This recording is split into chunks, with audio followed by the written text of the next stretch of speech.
Unknown virus creates panic in New York City. The outbreak strikes without warning, threatening 20 million lives. All right, sir, calm down. It's fine. Scientists have never seen anything like it. The deadly virus resists every effort to treat it. As the disease spreads beyond the city to neighboring states, health officials fight to protect the entire country from a new and fatal disease.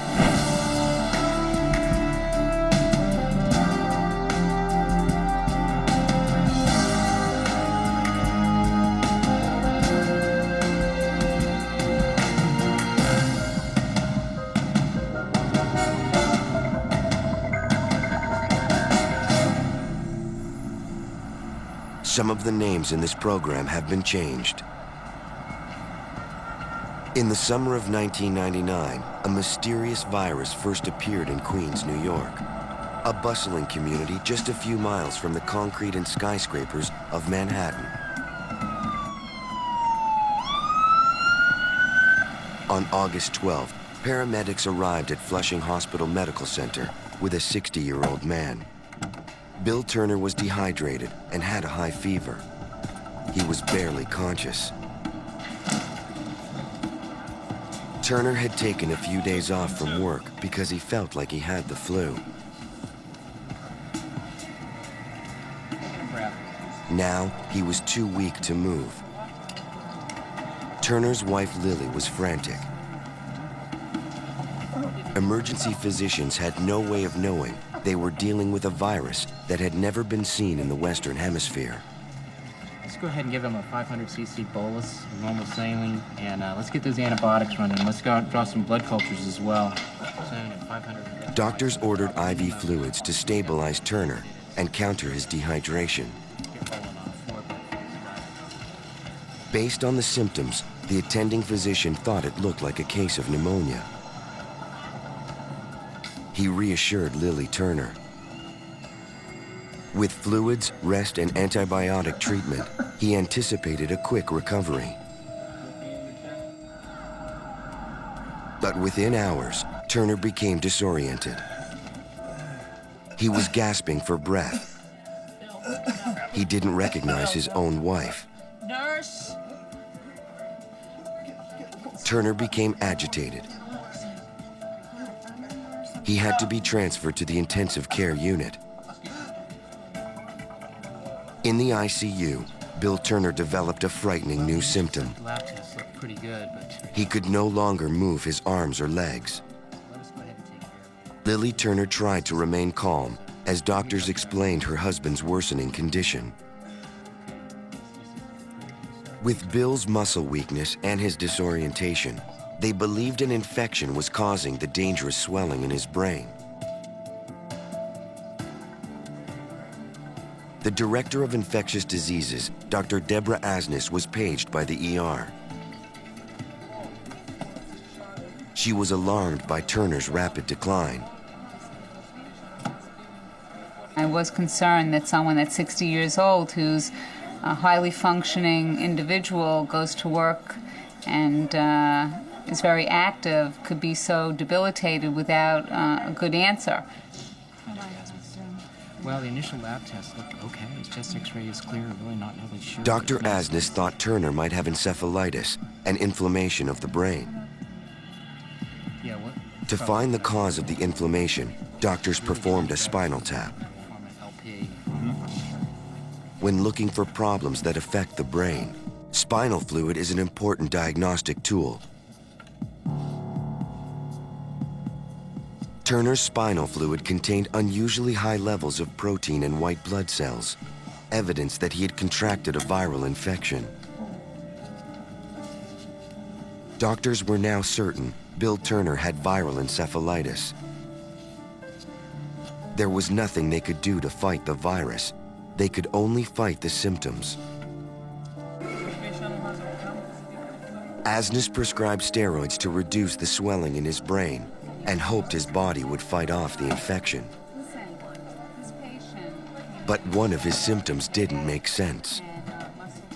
I was concerned because I had not seen such severe muscle weakness with encephalitis. Bill Turner now needed a respirator to breathe. In her many years of practice, Asnes had never seen anything like it. No one had. A page pulled her back to the ER. Days after the first case, Harold Marsh of Queens had suffered a massive heart attack. He was revived at the scene by paramedics. Now, his temperature was hovering at 105 degrees. Delirium. Fevers this high are a dangerous and uncommon symptom in a heart attack patient. There was more to the case than heart disease alone.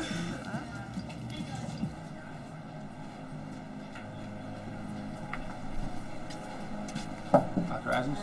Hi. The lab results on Harold Marsh were surprising. In addition to the heart attack, he had somehow contracted viral encephalitis. 2 encephalitis patients in the same week worried Dr. Asnes. All right, thank you. 6 days later, paramedics rushed Marcus Hammond to the emergency room. Hammond showed the same muscle weakness and high fever as the other 2 patients. His fever tremors were so severe, the entire bed was shaking. Vomiting? The third patient eventually needed to be put on a respirator and developed severe muscle weakness as well. But before he came to the hospital, he was a very active person at home. And this came on very suddenly within a 24-hour period. And I was concerned. In an average year, Flushing Hospital treats only 2 encephalitis cases. Now, Dr. Asnes had seen 3 cases inside of 1 week. And I thought that this was too unusual to have, this cluster like this in the intensive care unit. So I did think at that point that there was something going on. Observing hospital protocol, she notified the New York City Health Department. At the department's Manhattan offices, Dr. Annie Fine was both skeptical and concerned. Both of us thought, well, I guess it could be some kind of cluster of encephalitis cases, but that's pretty unusual. And we both were somewhat skeptical, but open-minded. Because viral infections can be highly contagious, Dr. Fine wondered if the patients could have passed the disease to each other. To try and find out whether that was a possibility, Fine and a colleague met with Dr. Asnes. They obtained exhaustive family histories. Doctors asked a series of questions dealing with the patient's habits, diet, and daily routine. We really racked our brains to think of any way that these people could have been together or had people in common with them that could have passed an infection from one person to another. No one who had come in contact with the patients was sick. Apparently, the virus was not passed from person to person. Dr. Asnes tried to reassure the families, but there was little more she could tell them. The doctors were dealing with something they'd never seen before. The difficulty in these cases was that it was hard to tell the family what was causing the disease in their family member. I mean, we knew that there was encephalitis, but the actual agent of what was causing the encephalitis, we had no idea. To determine how far the disease had spread, they contacted area hospitals. They found that 3 other patients in the Queens area were being treated for the same symptoms. Our level of concern by the end of the day was much, much higher than it had been at the beginning of the day. I think both having additional cases and also having found that we felt these cases really had certain very striking similarities really increased our level of concern that we had in some kind of cluster or outbreak on our hands. That night, health officials sent an alert to the medical community. Dr. Fine instructed area hospitals to report all cases of encephalitis to the Department of Health.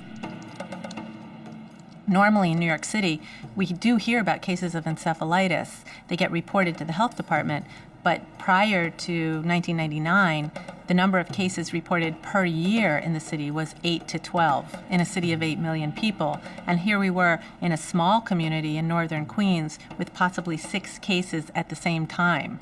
So you can see that that would be something really rather dramatic. All of the patients lived in a small neighborhood in Queens. For health officials, this was more evidence that they were dealing with an unusual cluster. Investigators from the New York Department of Health traveled to northern Queens to search for clues. Dr. Dennis Nash, an epidemic intelligence officer with the Centers for Disease Control and Prevention, is assigned to New York City. He specializes in tracking diseases to their source. We were actively looking for environmental things around their home or things about their neighborhoods, neighborhood factors that could have resulted in some common exposure causing their illness, because we did know that the patients lived, within a few square miles of one another. Typically, viral outbreaks thrive in overcrowded urban neighborhoods.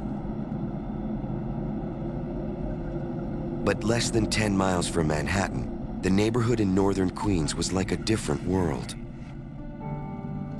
It seemed like it would be a lot more urban, but in fact it seemed almost suburban in some areas where these cases live. There were lots of trees and single homes and lawns and yards and pools, and this was not at all what I had expected. Investigators visited the home of Harold Marsh. He was one of the first patients infected. They needed to talk to his wife, Paula, about her husband's daily routine. Paula mentioned that Harold spent a lot of time in the backyard, especially when he couldn't sleep. There, investigators found several buckets of stagnant water. Paula explained that her husband collected rainwater to use in the garden. In one of the buckets, Nash spotted mosquito larvae. Mosquitoes can act as vectors or carriers of viral disease. He took several samples for testing. Must be a lot of mosquitoes out here. Some of the patients provided another possible clue to the source. They told investigators that they often took walks along the East River. Nash and his colleague drove to the area. There, the investigators found several pools of stagnant water, ideal breeding grounds for disease-carrying mosquitoes. Water samples revealed hundreds of writhing mosquito larvae. These insects deliver more illness than any other living thing. Every year, nearly 3 million people die of mosquito-borne diseases. We were very concerned that we were dealing with a possible mosquito-borne viral encephalitis outbreak. Scientists at the New York State Health Department examined the larvae. There are 25,000 species of mosquitoes. They had to find out which one they were dealing with. The lab's findings read like a worst-case scenario. They suspected their culprit was the Culex mosquito, the most common mosquito in the world. Highly mobile and with a lifespan of several days, every street in America has thousands of them. Although scientists were able to determine that Culex mosquitoes were breeding in the neighborhood, they could not tell whether the insects were carrying a virus. As doctors struggled for answers, the outbreak took a terrifying turn. On September 1st, 1999, the mysterious virus claimed its first victim. Harold Marsh was the second encephalitis case admitted to Flushing Hospital. Despite the medical team's efforts to save him, Marsh had grown weaker each day. With no hope of recovery, he was taken off life support. At autopsy, the medical examiner took tissue and blood samples from Marsh's body. The samples were sent to the Centers for Disease Control and Prevention. At the CDC, the patient's blood serum was mixed with a reagent and viewed under a microscope. Although the tests were not conclusive, all indications pointed to St. Louis encephalitis, an infection spread exclusively by mosquitoes.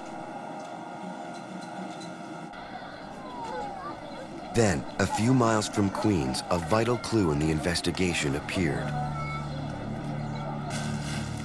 Workers at the Bronx Zoo discovered dead crows.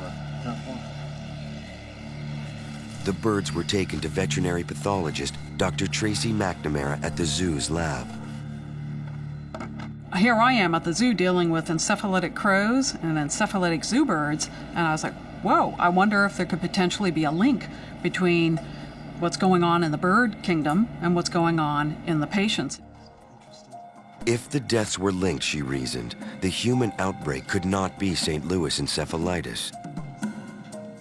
According to everything that had ever been published, birds are part of a cycle where they may be able to infect mosquitoes, but generally these viruses don't kill the birds. They don't cause disease in the birds. Dr. McNamara was alarmed by the wave of bird deaths. She knew that crows have strong immune systems. They are normally resistant to disease. To find out why these birds died, she launched her own investigation.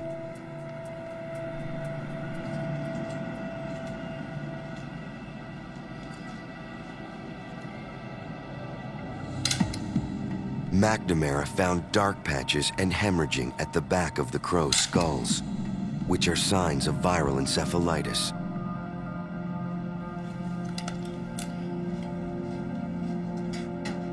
She prepared tissue samples from the birds. McNamara sent them to the Centers for Disease Control and Prevention. In order to link the birds with the human encephalitis cases, health officials would need the resources of a sophisticated lab.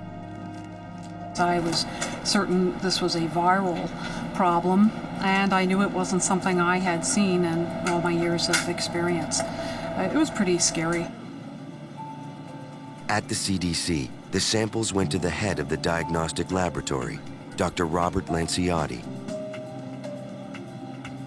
With this unusual finding, he decided to test the bird samples and the blood samples from the human victims.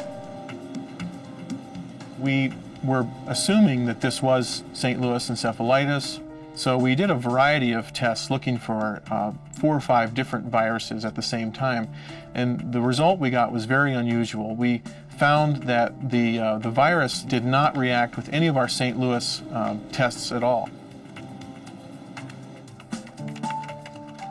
Lanciotti entered his test results into an internet database. The search compared the genetic code of the mystery virus to every known virus in the world. Within seconds, he had a match. I was shocked. In fact, I repeated the search over and over again, thinking that maybe this was some kind of computer error, because it was the most shocking thing that I could have imagined. Dr. Lanciotti needed to get the word out fast. The virus was being passed by infected birds to mosquitoes, which were then passing it on to humans. And birds could spread the disease much faster and much farther than mosquitoes alone. Lanciotti realized millions of people could be at risk of contracting West Nile virus. In the late summer of 1999, the Centers for Disease Control and Prevention had identified the strange new mosquito-borne virus in New York as the West Nile virus. Mosquitoes usually transmit viruses by feeding on an infected host, such as a bird or a rodent. When they bite humans, they spread the disease. Days after the virus first appeared, another resident of Queens was rushed to the emergency room. Doctors suspected Todd Connolly was also suffering from swelling in his brain.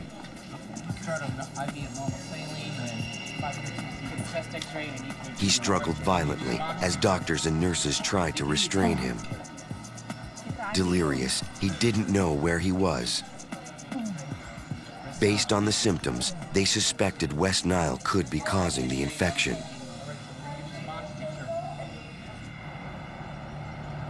West Nile is endemic to Africa, Eastern Europe, parts of Asia, and the Middle East. Somehow, the virus made its way across the ocean and into New York City. There's really three possibilities that most people consider for how West Nile virus got into the United States. Either on an infected bird, an infected human, or somehow an infected mosquito got into this country. All three of those theories have been looked at in the best way that we can, and to my knowledge, there has not been a clear theory that has been proven. There's just speculation. We really don't know. Health officials didn't know how the virus got here, but they knew it could have devastating effects. To stop the deadly virus, they had to try to find a way to destroy the mosquitoes. We need radio. First, they contacted the office of Mayor Rudolph Giuliani. They informed him there was an outbreak of West Nile virus. With new cases appearing daily, there was no time to waste. The mayor's office scheduled a press conference. So I rode out to the press conference with the health commissioner very quickly with lights and sirens, met the mayor out there, met officials from the Office of Emergency Management and other city officials, so everybody was kind of gathering at this point. Mayor Giuliani warned citizens about the outbreak. He tried to reassure the public. You know, obviously it's easy to say to people, don't panic, they shouldn't. We'll do everything that we can to try to wipe out the mosquito population, deal with and treat the people who may be bitten and may be affected by it. The mayor went on to say that the city would spray for mosquitoes in the affected areas. They would begin spraying within 24 hours. After the press conference, Fine met one-on-one with citizens who were concerned about the mosquitoes. As a doctor, she was worried about the grave implications of this new and deadly virus. To a public health practitioner or a physician, that's a very, very major finding, to find a virus in an entirely new continent where it has never been present before. It's an enormous discovery, and it's a very worrisome discovery because you don't know exactly how that virus is going to behave there. West Nile virus was a new disease in a city that had no way to fight it. There hadn't been an outbreak due to a mosquito-borne virus in a very long time. We didn't have a mosquito control program in place. We have a very, very large and city and a very dense population, so there was no telling how many cases really this could cause, and as I mentioned, it could be very severe. So we were very concerned, very worried. Officials launched the largest mosquito eradication effort in the history of New York City. Aerial spraying took place late evening and early morning hours when the insects are most active. Workers sprayed pesticides throughout the city to kill adult mosquitoes. They also targeted breeding grounds to stop the insects from reproducing. Once infected, a female mosquito can pass the virus to hundreds of her offspring. Ground crews spread pesticides to kill mosquito eggs and larvae. In the air, helicopters took surveys of standing water throughout New York.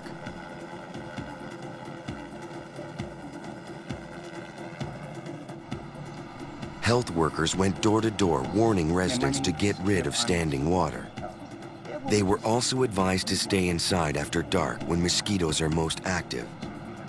And if they had to venture out, to use insect repellent and wear long sleeves and pants. The health department set up a 24-hour hotline where concerned citizens could turn for answers. Calls flooded in. Many callers had questions about pesticides and mosquito control. Hundreds of New Yorkers called to report finding dead crows in their yards. Dr. Fine suspected the dead crows were an ominous sign. I was worried about it because I thought this outbreak is actually much bigger than what we were thinking. In late September, the virus crossed state lines. In Greenwich, Connecticut, a dead crow was found near a golf course. The bird was delivered to the Connecticut Agricultural Experiment Station. You say when it died? Dr. Theodore Andreadis contacted a veterinary pathologist to examine the bird and determine the cause of death. Andreadis instructed his team to set up mosquito traps where the dead bird was found.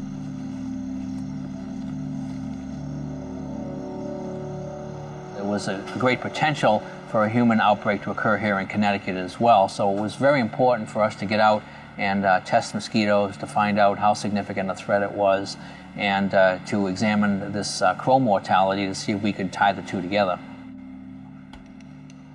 Before scientists could begin testing the mosquitoes for viruses, they had to identify them by species. Connecticut has more than 40 different types of mosquitoes, and not all of them feed on humans. Certain mosquitoes will feed only on birds, some will feed on amphibians, and others will feed on mammals. If we find the virus in a human-biting mosquito, then we know we have a significant threat and some public health measures have to be put into place. After the mosquitoes were sorted, scientists tested them for viruses.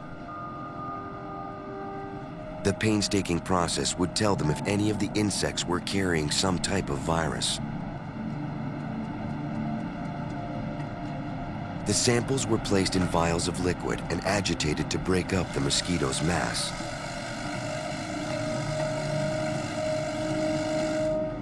Scientists then extracted the fluid and incubated it for several days.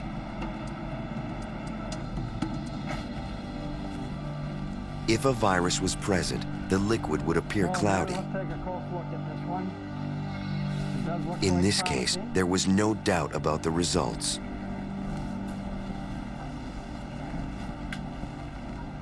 Under the microscope, scientists confirmed the viral cultures showed evidence of growth. Technicians at the CDC determined that the mosquitoes were carrying West Nile virus. Kelly, how we With the doing? news that West Nile was now in Connecticut, Dr. Andreadis shared the public's concern. How many we have finished now? Well, I think it's the general fear that, you're out and enjoying yourself and all of a sudden you could get bitten by a mosquito, a tiny little mosquito that could be carrying a deadly virus.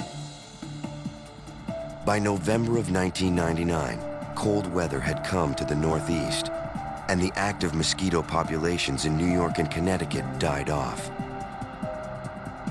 But under the snow, millions of eggs were lying in wait. Only time would tell if the virus would survive the winter freeze to claim more victims in the warmth of the coming summer. In the summer of 1999, New York City was gripped by a deadly outbreak. 62 patients had been hospitalized. 7 of them died. In addition, nearly 15,000 birds, most of them crows, died from the infection. A winter freeze killed the mosquitoes and appeared to have stopped the virus from spreading. But West Nile had survived. As the summer of 2000 approached, health officials were worried.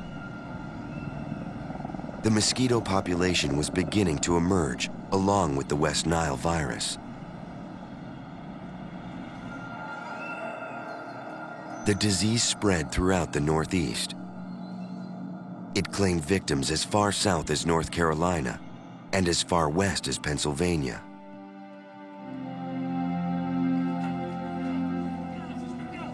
Elderly patients were most at risk, as well as patients with weakened immune systems.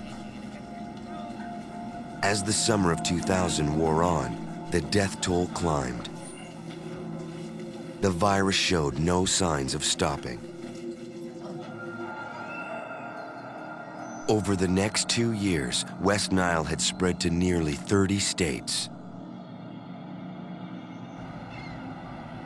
Louisiana was hit hardest. Warm temperatures and abundant waterways made it the ideal breeding ground for disease-carrying mosquitoes. In Baton Rouge, Judy Simmons' mother was the first victim of West Nile virus. It's a very bad way to die. Judy Simmons was with her mother during the final moments. I called both of my children. I didn't tell my grandchildren that their grandmother was dying. I just said, you need to tell, your grandmother that you love her, and you'll talk to her soon. And she died. 80 people were infected in Louisiana. The governor called a state of emergency.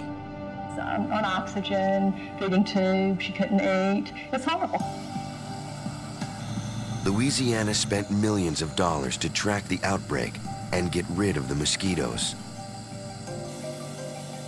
But no amount of spraying can wipe out the mosquito population, according to Randy Vaith, a biologist with the East Baton Rouge Parish Mosquito Control.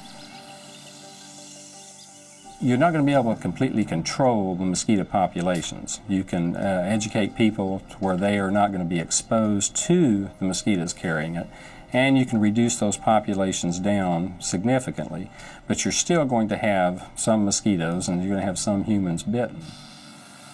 Health officials were fighting a losing battle. 2 years into the outbreak, birds and mosquitoes had spread the West Nile virus further south and west. By midsummer 2002, the West Nile virus had infected hundreds of new victims and claimed dozens of lives. Still, health officials warned that the disease was only midway through its peak season. So far, the virus had attacked the weak and the elderly, but that was all about to change. In late August of 2002, 36-year-old Tracy Hollis drove to Peoria from her house in the Illinois countryside. Tracy worked on the housekeeping staff at St. Francis Medical Center. As the mother of 4 children, Tracy led an active and busy life. But for the past few days, she suffered from headaches and fatigue. Tracy's mother, Janet Ferris, was concerned. She said that she just didn't feel right. She didn't know what it was. She was having slight dizziness. But the dizziness was getting worse by the minute.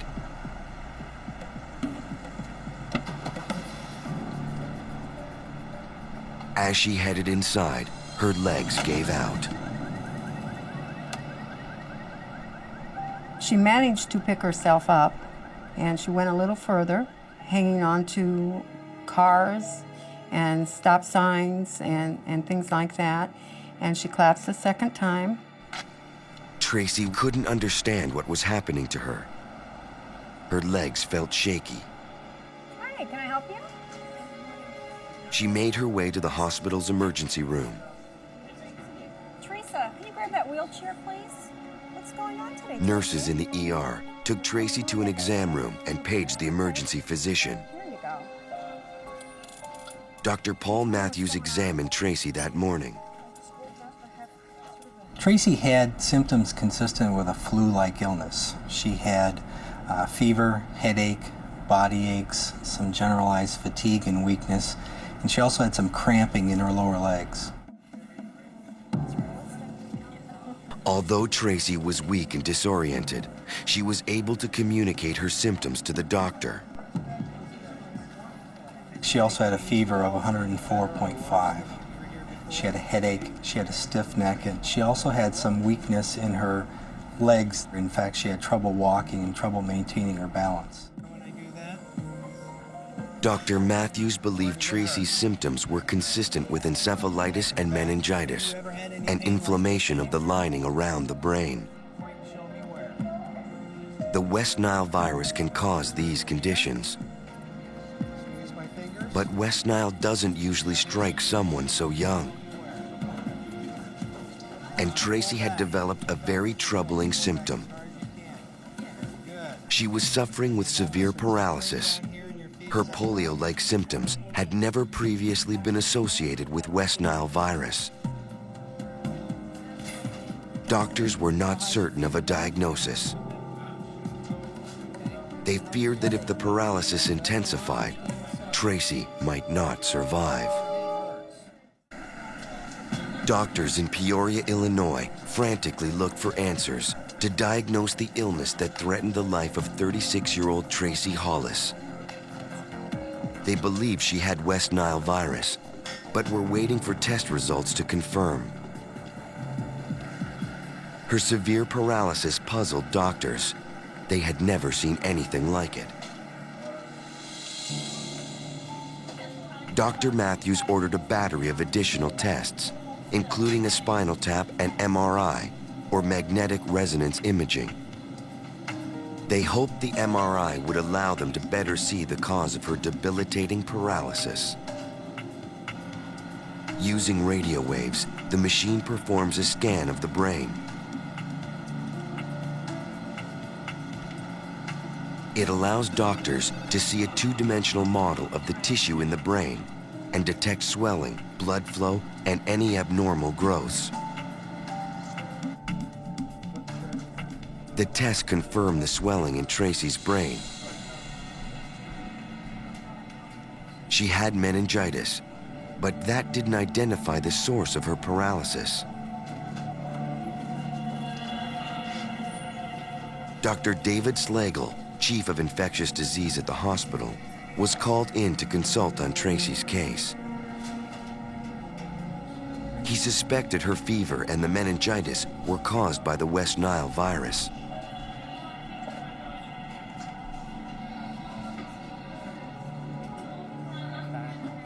Dr. Slagle spoke with Tracy's family. He told them they weren't certain what was causing the extensive paralysis. Tracy's mother was scared. Tracy has always been a very healthy young woman. She's never been hospitalized for anything, hardly ever has the flu.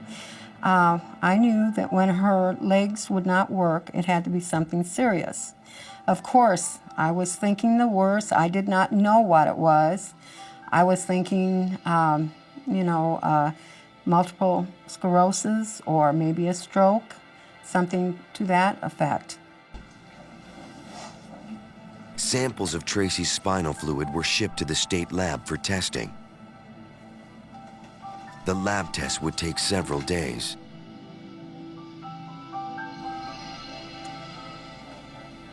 Dr. Slagle kept a close watch on Tracy. He wanted to make sure she didn't have any other complications as a result of her illness.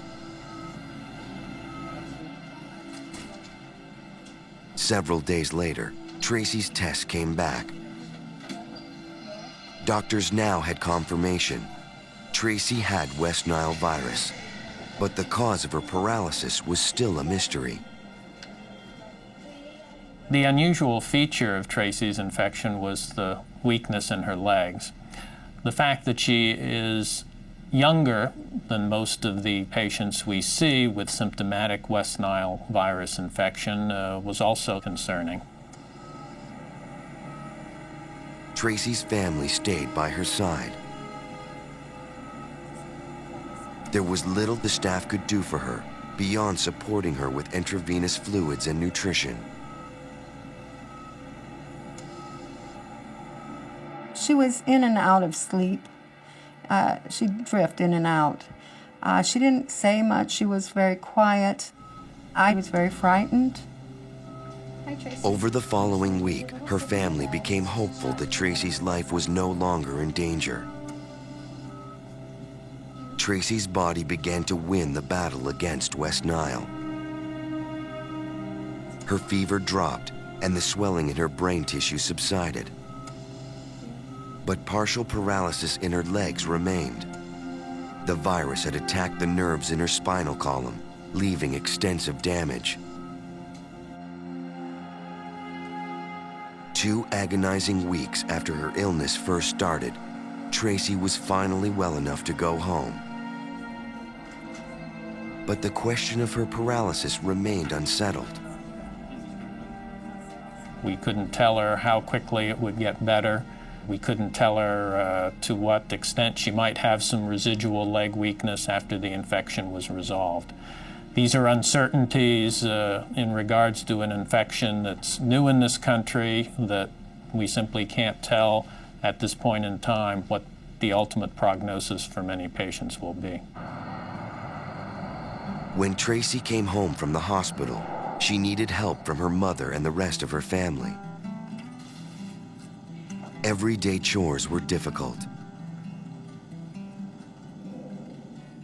I'm just not the same person as I was before this happened. I move a lot slower, and it takes me about 5 minutes to go down my steps, just because I take one step and rest and take another and rest again. And there's pain in my leg after I'm done walking that far, so I have to sit down and rest.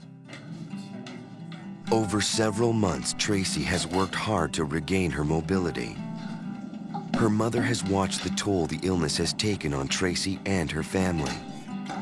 Tracy was very active with her children before this happened. Any night of the week, you would see her out walking with her children or having them over to the local park, playing with them. They camped a lot, but she's unable to do these things anymore. And the children miss that part of their life, I'm sure of it. Throughout her ordeal, Tracy has tried to remain positive. When something like this happens, you sit back and you think of all the things you do have instead of always think about the things you don't have. And you tend to appreciate the tiny things, like just walking outside in the fresh air. I mean, I almost had that taken away. It's pretty scary.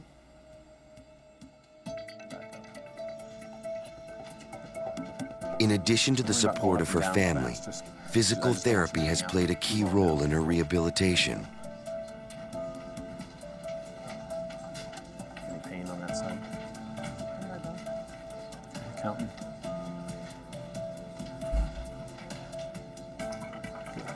The therapy wears me out because it's working the leg muscles, and my leg just isn't the same as it was before this happened.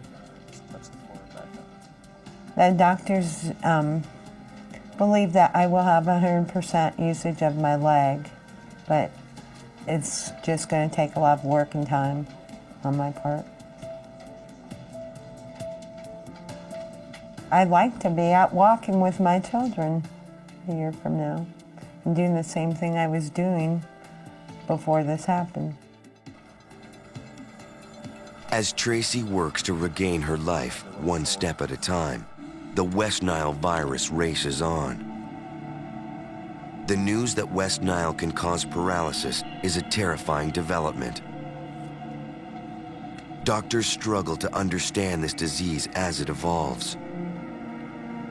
There seems to be little they can do to stop it. By the end of the summer of 2002, it was on the move again.